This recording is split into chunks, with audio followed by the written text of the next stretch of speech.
Yeah, I'll go for the steak. Make it rare. Lots of blood. Yep. Hey, folks, hello. Kilt-Man here. Hello. How are we all? Hope you're doing well. Now, why have I summoned you here today? To talk about this Dracula. Now, in my last video, I was unboxing said soundtrack. John Williams' fantastic score to John Badham's 1979 retelling of the oft-told tale of Count Dracula and his unpleasant trip to England. This was a soundtrack to a film which many soundtrack buffs have been clamouring for, to hear it in its complete incarnation. The original album was always truncated down to 37 minutes, long out of print, and with very poor sound quality as well. So not only do we want the full score, we wanted it to be remastered in glorious, scintillating clarity. And thanks to Varese Sarabande and Mike Matessimo, what is his name? What is this guy's name? Matessino. One day I'll get the names right on these fucking videos. I'll do my research properly. No, I won't. And finally we got it. It's taken a long time, and none of us believed it was ever going to happen. All the stories of missing tapes, you were never going to find those recordings, you'd never be able to go back to the master and do another one. You'd never get, speaking of going back to the master, you'd never get John Williams to go into the studio and re-record the whole thing as well. So it came as like a real bolt from the blue, a fantastic boon that, yes, there were some sources hitherto hidden away in some vault, in some archive, languishing in the depths of some studio. And now we've got them. And this glorious double disc set features on disc 1 the full score, the full film score. On disc 2 you have a remastered version of the original album presentation, which many of us knew and loved despite its many flaws. Because John Williams, like several other composers, often would put out an album specifically of the highlights of their full score, because in those days you couldn't really get access to a full score. You were limited as to the LPs. They were limited in early days to CDs as well, a very limited running time, so you never got the full score. So certain composers, Jerry Goldsmith again, another one, would put out an album presentation where they've crafted it as its own individual entity away from the movie. So you've got that as well, remastered. But I'm not really going to talk about that so far today. I'm going to talk mainly about the extended, well, complete film score. And wow. Over the years, many soundtracks have come out, resurfaced in their full entirety.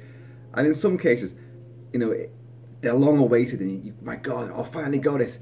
I remember getting Marco Beltrami's Hellboy and Basil Polidoris' Starship Troopers and Beltrami's Mimic as well. All scores that I knew inside out from their original versions and thoroughly loved and played endlessly. But when the full version came out, now this is only a personal thing, and I would never swap these complete scores. I made up to get them, yeah, keep them coming. But I found on those particular examples that the additions would actually slow down the pace of an album which I loved, and it kind of did it a bit of a disservice.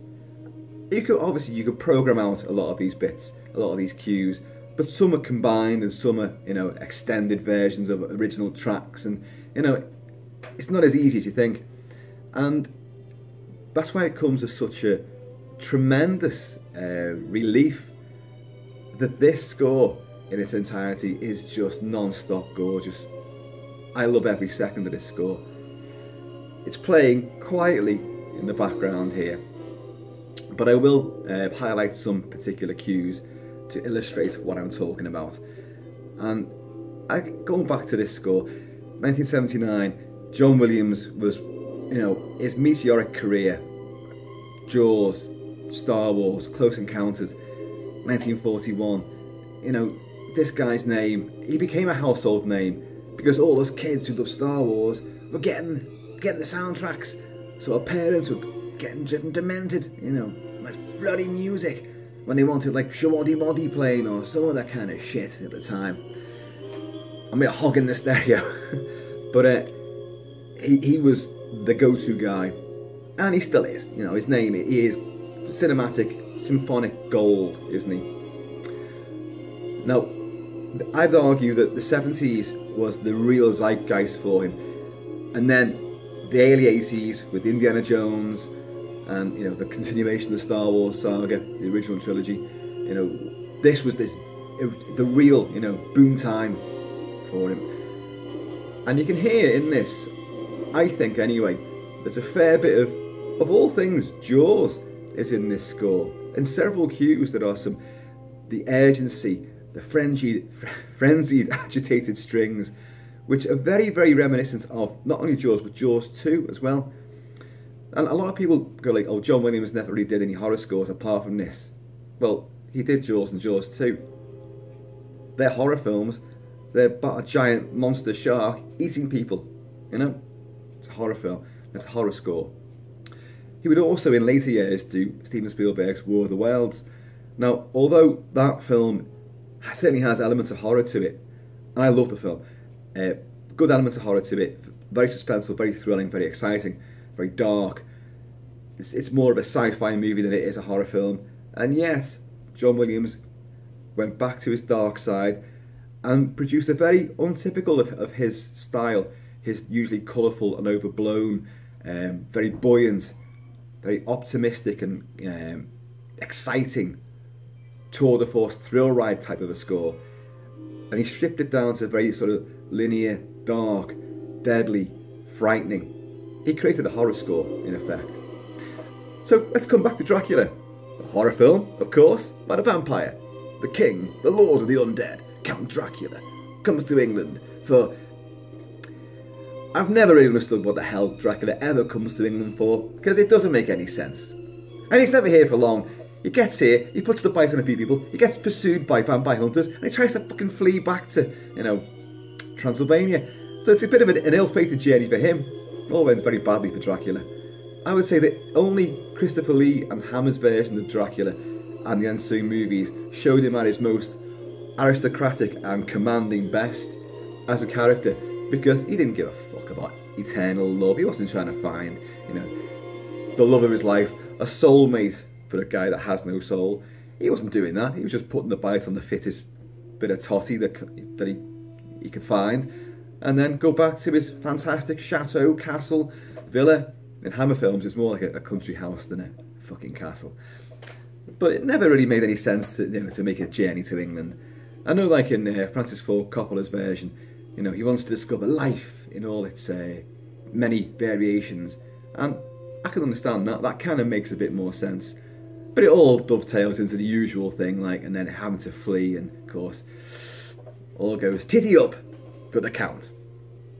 So Frank Langella, as the Count, arrives in England, puts the bite on, let's get this right now, because this film, John Badham's movie, is based on the stage play version, which Frank Langella had played Dracula on that stage.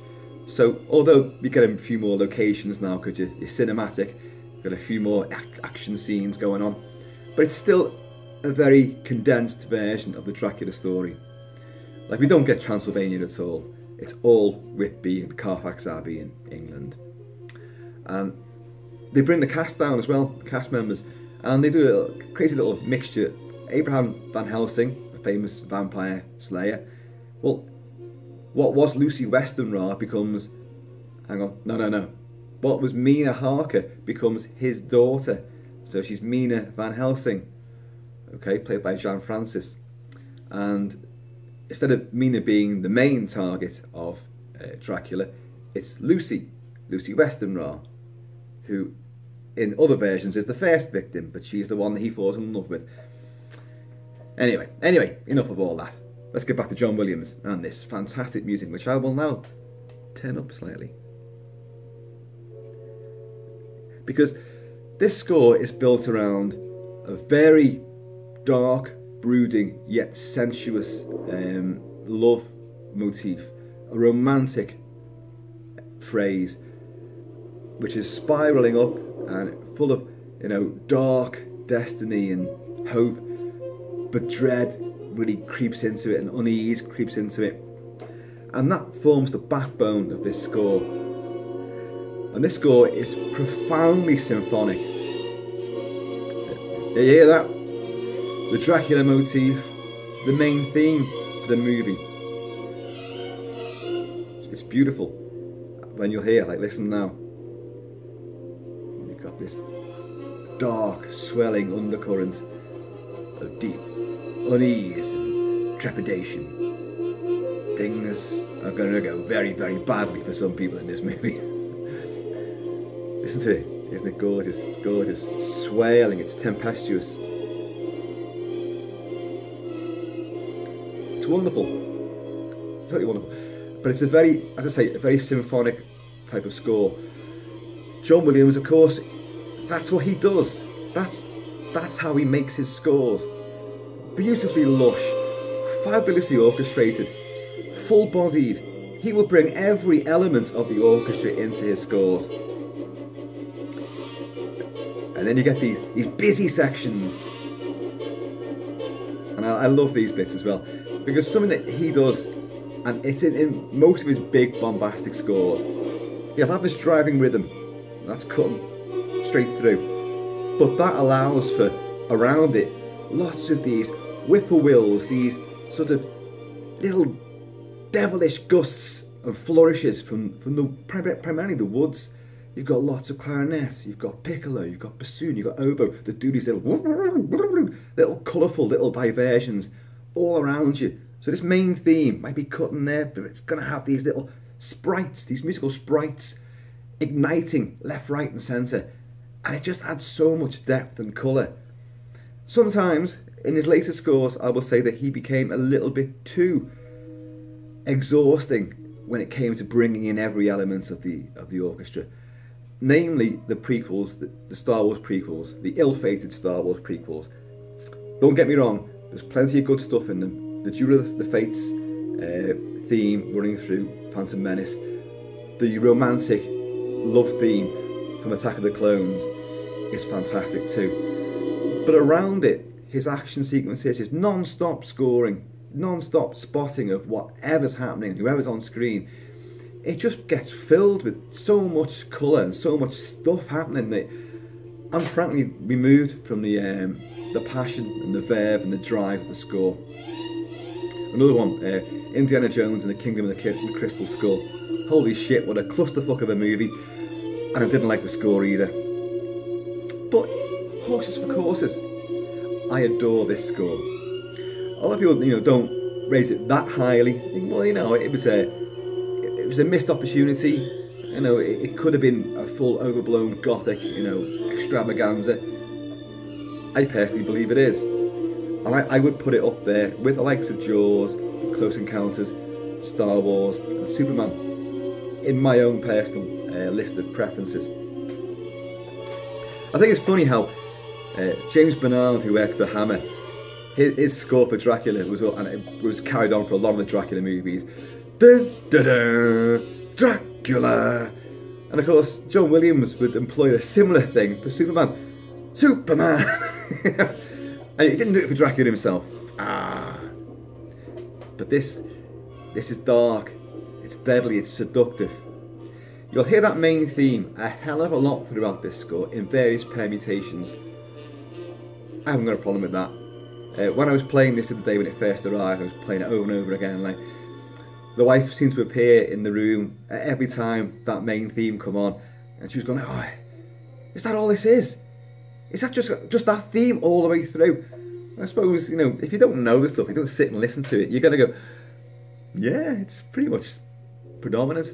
But it's not. There's so much else going on here.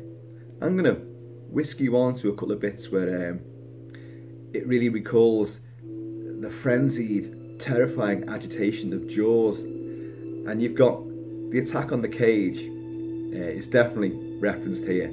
And you've also got a bit of the water skier attack from Jaws too. Inevitably, if you collect a composer's soundtracks, you're going to see, these similarities. Of course, these are certain phrases and things that these guys do, and and that's why we love them. So it's nice to hear them rephrased and reimagined in further scores. I'm a big fan of James Horner, You know, and I'm not going to say what a lot of you think, self-plagiarism, and oh yeah, I know, ad infinitum.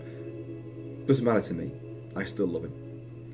My favourite composer of all time is Jerry Goldsmith, with James Horner running a close second, then probably Bernard Herrmann, and then I would say very possibly John Williams. And yet, a lot of John Williams' earlier scores, the Star Wars stuff, Jaws 2, Superman is a triumph.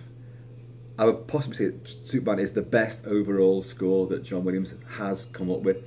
Obviously, it's all debatable, but I think there's so much variety and so much power. It has everything to it. It has unease, dread, excitement, thrills, comedy, passion, tragedy, pathos, romance. Everything is in there. Everything. Plus otherworldly excitement and mystery for Krypton and for the Fortress of Solitude. And condensed into this score for Dracula, you've got the horror, the thrills of Jaws. You've got the mystery and wonder of Close Encounters. You've got what would come later in the likes of, what have I just described? What have I just said? The one I just mentioned a couple of minutes ago. Flying by the seat of my pants again. And you've got the excitement and thrills and orchestral bombast of, you know, Raiders of the Lost Ark, Indiana Jones, everything is here. This to me is like all that come before reaches a crescendo here, and then a lot of what you get here bleeds into what follows next. And so I think it's a nice transitionary point for John Williams. So let's go on to here. This is called Grave Trampling and the Asylum. Now we'll let this just build up a little bit.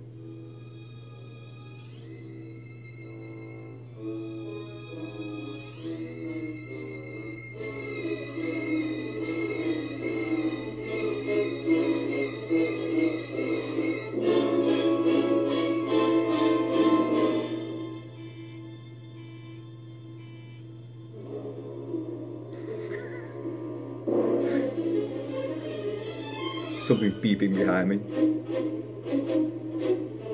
Now listen to this. I can almost see the shark. Poor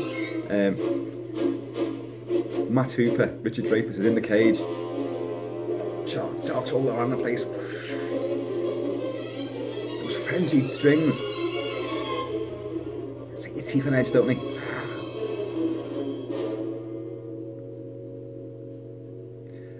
I love what he does with the harp. He uses the harp a lot. The only other person or composer that I always notice the harp with is Bernard Herrmann. Wonderful, seductive, sinuous harp playing, and you get a fair bit of that from John Williams in this score. Just beautiful. I love these tranquil moments where you're in a bit of a lull, but you're still a bit uneasy. And this is the famous Night Journey sequence. The film version, which is on this full score. Slightly different on the original album.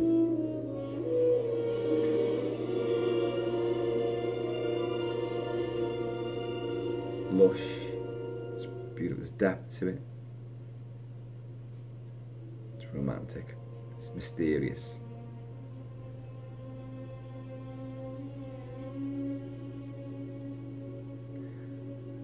That main theme, by the way, do any of you remember the Benicio del Toro remake of The Wolfman? I think was it made by Steve Johnson, 2010. Tremendous entertainment. The Wolfman original with Lon Chaney is one of my favourite movies of all time, and I do like the remake, but it's a badly flawed film in many ways. I'll cover that in depth at some point. I'm not going to go into it now. But Danny Elfman did the score for it. He took over from, Conrad Pope, I think it was. Took over from him and came up with the score, which is basically lifted from this. He lifted from, of all things, this score. That main theme appears in a lot of his cues for The Wolfman and Danny Elfman. But he also ripped off Killar's score for Bram Stoker's Dracula. Notice I said killer, mainly because, there it is, I cannot pronounce that guy's first name. There it is, there. I can't pronounce it, not even going to try. But it's sensual. It's movement, it's melodic, it's lyrical. It's also very definitely written in an old school idiom, an old school vernacular. It's set in Victorian times. There's no modernism to what you're going to hear in this score. And yet it doesn't feel dated. It doesn't feel, you know, sort of folklorish at all. It still feels fresh. When the film came out, 1979, your heart sort of flutters, doesn't it? I mean, we could all fall for him, couldn't we? Kilt-Man didn't mean that. Yeah, so the film came out in 79, and they brought out Bram Stoker's Dracula again, and they gave it the poster from the movie and put loads of like pictures in and all sorts of stuff, like pictures are in there somewhere. It was called "This is the Year of Dracula," and this is the Dracula of the year. And it was almost a centenary as well of Dracula being published in 1897. So, not far off its centenary.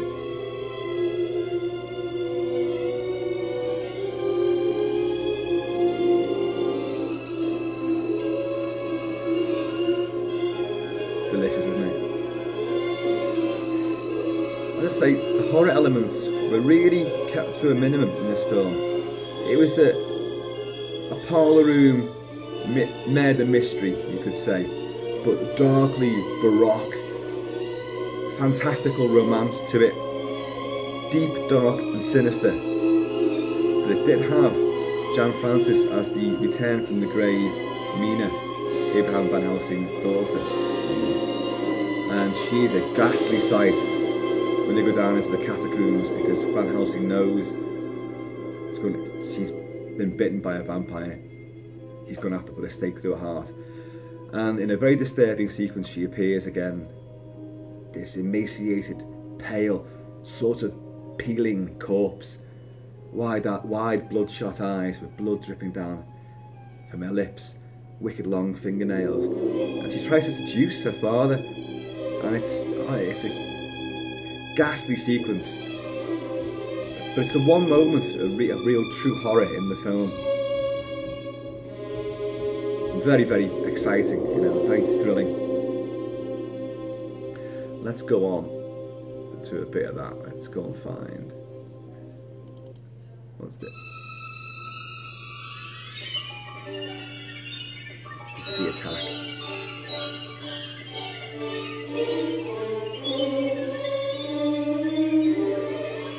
Fluttery strings, you know. A bit of the Hermans there.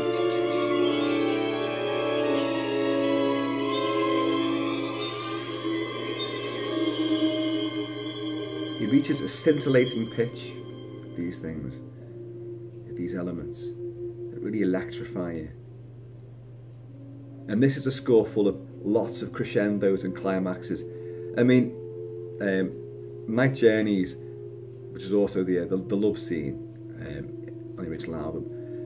Now that culminates in because Dracula puts the bite on Lucy, because he's fallen in love with her and she's fallen in love with him, and in a very sort of disco, baroque lit, sort of, you know, swooning dream like sequence, they culminate their love, and it literally is, you know, a cataclysmic sort of orgasmic crescendo, a big climax, musical climax to the sequence, and it's a rush, you know, without a doubt. Let's go on to another exciting piece here, the capture of Lucy. This is where they all know Dracula's the badass now. They've got to stop him, and he's already put the bite on Lucy, and they're trying to protect her, but it doesn't matter.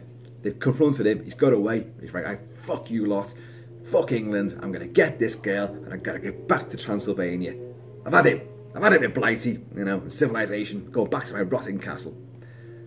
So he whisks Lucy off in a big dramatic sequence.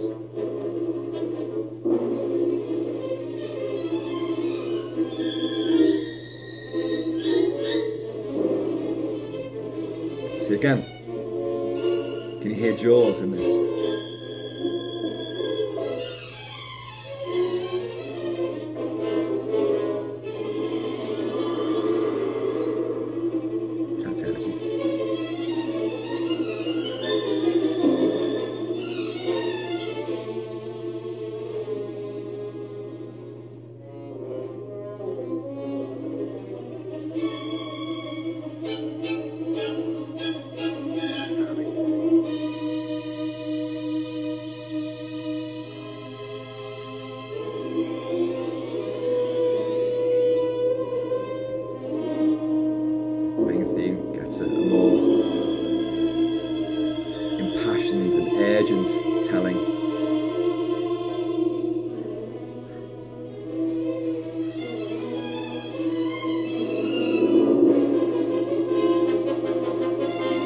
Maybe you can hear it, maybe you can't, but my kids are now fighting in the other room.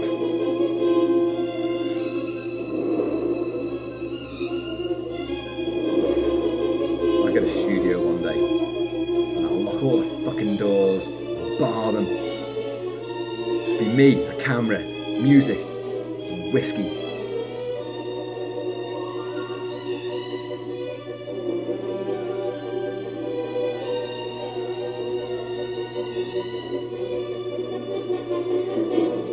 Other little diversions. I mean, John Williams must be the kind of guy that an orchestra loves to work for, because, you know, even you sit in the corner, you've got a triangle, ding, you know, it's going to use you. You're going to get your moment to shine.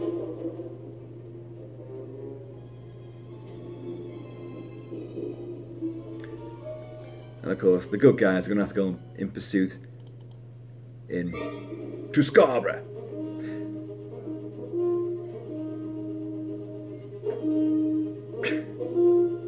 Tally ho, chaps!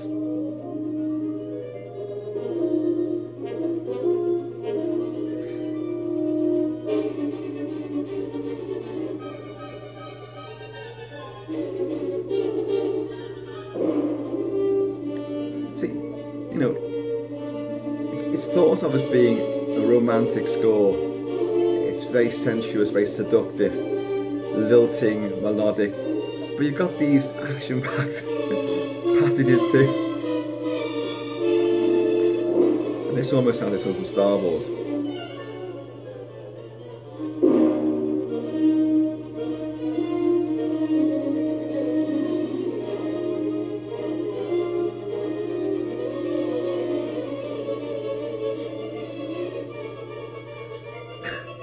Sort of daring do. Cravats and tweed jackets fluttering in a pell-mell race, because Dracula's going to board this ship, take him back to Europe, and of course he's got Lucy with him now. But don't you worry, folks. Spoilers ahead. The good guys are going to get on board. Van Helsing and Jonathan Harker, played by Trevor Reeve. I think they put a bullet in Dracula, I think, and he then puts this, what is it? A big fucking anchor or something anyway through Van Helsing. And Van Helsing hits the winch, and the pulley system whisks Dracula up the mast into the sunlight. Poor old Drac. He just wants to get the girl.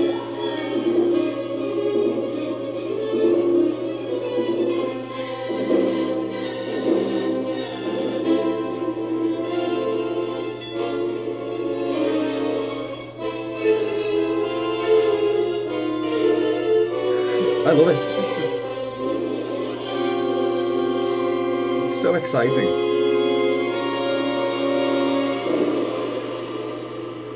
Got onto the ship now. Of course, he's below decks in his coffin. Pries the coffin open. Lucy's lying next to him, protectively covering him. Never trust a woman. Never. They'll always fall for this debonair bastard.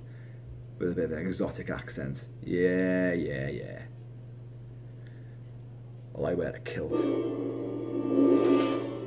No one steals my gale. That is the Hunting McGregor.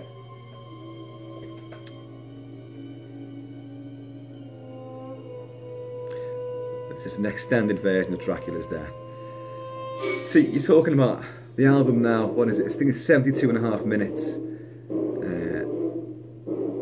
Which is a hell of a lot longer than the original, of course. But you've got a couple of additional tracks on this as well. The Love Scene plays an extended version, and you've got the main title and Storm sequence, which is the opening of the movie, plays in an alternate take. Because the full score does take a few deviations from the original album. Different elements of the orchestra were brought in. There was a choir used a lot more in the album presentation.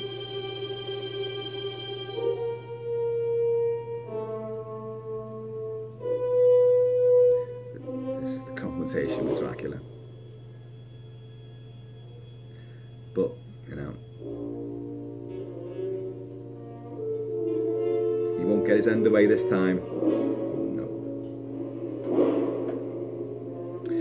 Now, I forgot the track, but there's an element here as well of John Barry, whose fabulous score to John Gilliman's 70s remake of King Kong, which another film I absolutely adore for very many reasons. It broke my heart when I was a kid, and I still weep openly at that movie. But why? Because of John Barry's incredibly tragic and moving score. And there's definitely a bit in this which recalls, and I forgot the fucking track. I should make notes, shouldn't I? Drac, it's over. But there's definitely an element of King Kong as well, you know, with the big bass drums pounding and a sort of frenzied, tumultuous rush. It's in here somewhere.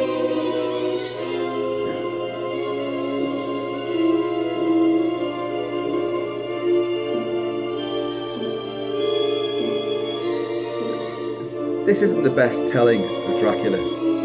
It isn't, you know, but it's still very good.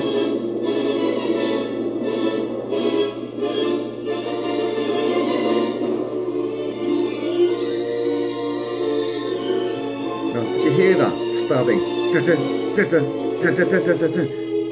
That recalls James Bernard from Hammer. It's very strident, very aggressive action cue, very OTT.